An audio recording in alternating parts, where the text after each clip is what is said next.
warahmatullahi wabarakatuh. Bertemu lagi dengan saya Hayatun Sabariyah dari Institut Jamiah Bangkat, Fakultas Tarbiyah, Program Studi Pendidikan Agama Islam. Pertemuan kali ini kita akan membahas mata kuliah Sejarah Pendidikan Islam. Materinya adalah sejarah pertumbuhan dan perkembangan pendidikan Islam pada masa dinasti Abbasiyah.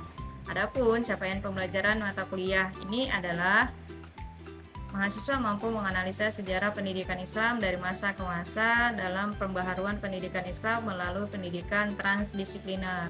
Lanjut, pembahasan pertama yaitu latar belakang munculnya dinasti Abbasiyah yang berdiri pada tahun 750 Masehi sampai 1258 Masehi. Pusat pemerintahan dinasti Abbasiyah berada di Baghdad. Kemudian pada masa dinasti Abbasiyah merupakan masa era keemasan Islam dalam ilmu pengetahuan dan pendidikan. Selanjutnya, stabilitas politik dan dukungan khalifah terhadap ilmu menjadi faktor utama berkembangnya pendidikan agama Islam. Asal dan sebab munculnya pendidikan Islam pada masa dinasti Abbasiyah ada 5 poin. Pertama, kebutuhan dakwah dan pembinaan umat. Kedua, kewajiban menuntut ilmu, fardu ain dan fardu kifayah. Ketiga, dukungan khalifah terhadap ilmu dan ulama. Keempat, munculnya lembaga-lembaga pendidikan seperti masjid, kutab, dan madrasah. Terakhir, interaksi dengan filsafat dan ilmu Yunani, Persia, India. Lembaga pendidikan Islam pada masa dinasti Abbasiyah ada 4, yaitu masjid merupakan pusat utama pendidikan agama, kutab merupakan sekolah dasar belajar Al-Quran dan dasar-dasar Islam, madrasah merupakan lembaga formal untuk pendidikan menengah dan tinggi. Bait Al-Hikmah merupakan pusat perpustakaan dan pusat penerjemah di Baghdad pada masa dinasti Abbasiyah.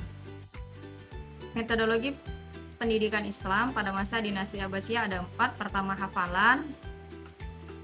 Kedua, diskusi dan debat atau munazarah. Ketiga adalah pengajaran langsung atau halaqah. Keempat, ijazah.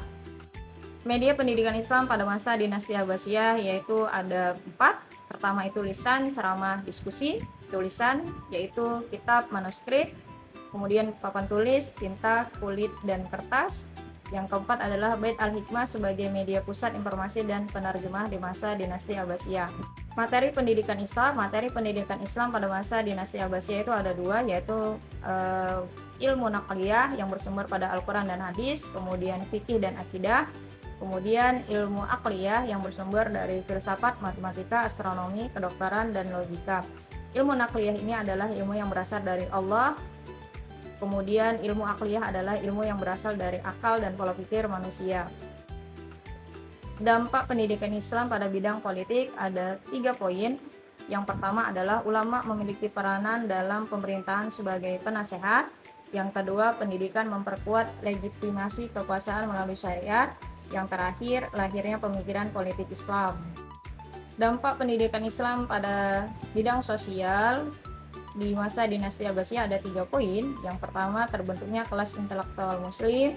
Yang kedua, meningkatnya mobilitas sosial lewat pendidikan. Yang ketiga, mendorong kemajuan peradaban dan budaya literasi pada masa dinasti Abbasiyah.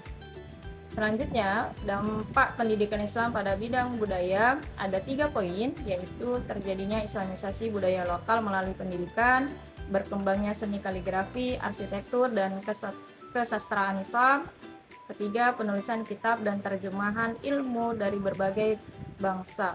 Akan gambaran perluasan wilayah kekuasaan pada masa dinasti Abbasiyah. Yang warna merah merupakan perluasan wilayah kekuasaan Bani Abbasiyah. Ini merupakan kemunduran kekhalifahan Abbasiyah, yaitu sudah mulai yang merah-merah tadi itu merupakan sudah perpecahan. Kenapa? Karena pada masa ini adalah khalifahnya sangat gagap dalam memerintah. Selanjutnya kita masuk pada kesimpulan. Pendidikan Islam di masa Bani Abbasiyah adalah tonggak penting dalam sejarah keilmuan Islam.